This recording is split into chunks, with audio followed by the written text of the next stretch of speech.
And welcome to another edition of South Texas Crossfire. This is attorney Joe Flores reminding you to join us each and every week right here on KTMV with the Lopez family. Special thanks to Don Humberto Lozano Lopez. He passed away recently, but his memory lives on with all of us here, celebrating over 50 years of broadcasting, and the Lopez family, and my good friend Carlos Lopez. You guessed it, the Ted Turner of South Texas Broadcasting. Everybody get your Cokes and popcorn. Wrap around the soda here. We're going to talk with two great trial attorneys. I'm very pumped about this and getting out the message from Laredo to Corpus Christi about how unfair the tort reform system has become and how corporations and pharmaceutical companies are practicing with impunity and profiting off those people who are less fortunate. With me today, I have the distinct pleasure of bringing on a great friend of mine, Steve Carrigan. Welcome, Steve. Thank you, Joe. Pleasure to be here. Well, I appreciate you being here, and I think we need more programming that's bringing out trial lawyers talking about how unjust the system is. But let's talk to the audience a little bit. For those that don't know you here in South Texas, of course, your name is ringing out real well. Congratulations on your verdict the other day in Duval County. Thank you. Thank you very much. Tell us a little bit about where you went to school, where you grew up. Glad to. It's a subject I know pretty well, Joe.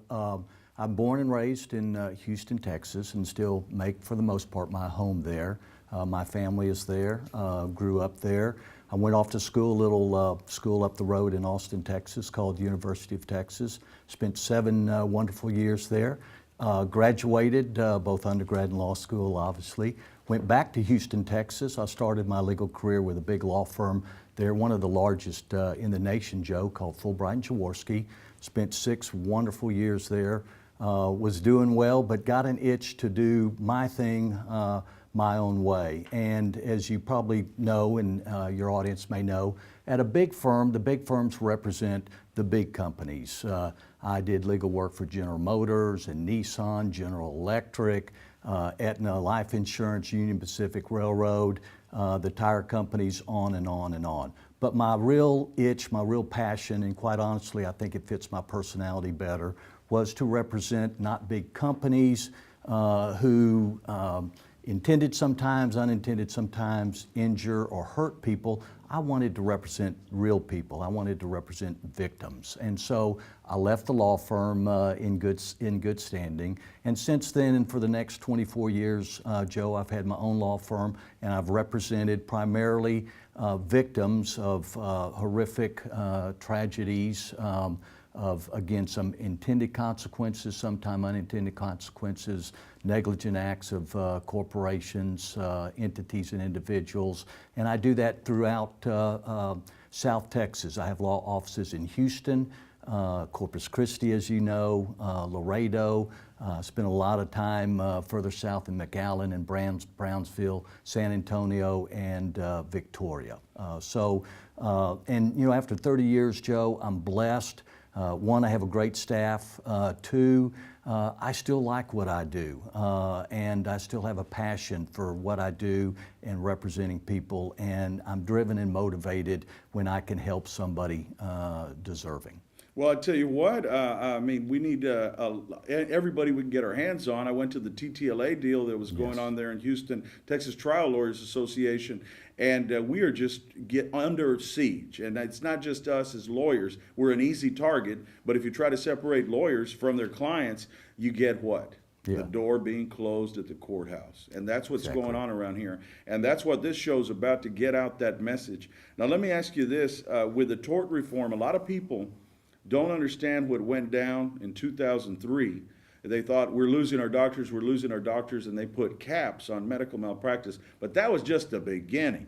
Right. What is the tort reform and the lay of the land right now when we've got a supermajority here in Texas just passing laws, seems like, that to represent corporations and big business? Well, quite frankly, it's scary, Joe. And one, great appreciation to you for putting this message out and giving us an opportunity to get the message out. It's an important message.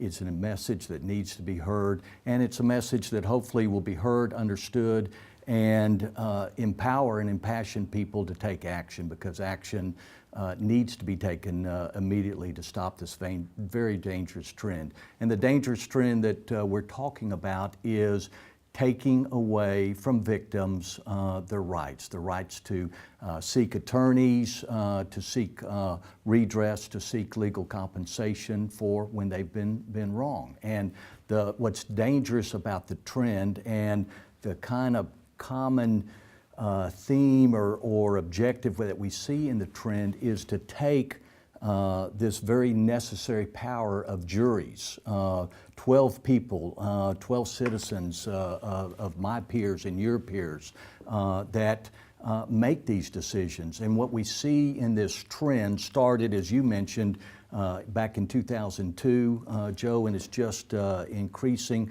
Once they got that taste of success, it just made them hungry and hungrier for more and more success. And you know, Joe, and I know we're going to at least mention it in a minute, but maybe it could even be traced back further to kind of a famous lawsuit that was very justified, but the hot coffee Everybody case. talks about that. You know, when I pick a jury on a Monday morning, I ask them about that. How many of y'all heard about the McDonald's hot coffee case? Exactly. And as you have, and I've looked into the real facts of that case, that was actually an example of the system working. That was an example of 12 of our citizens, 12 of our peers doing exactly the right thing, compensating this lady that had been victimized.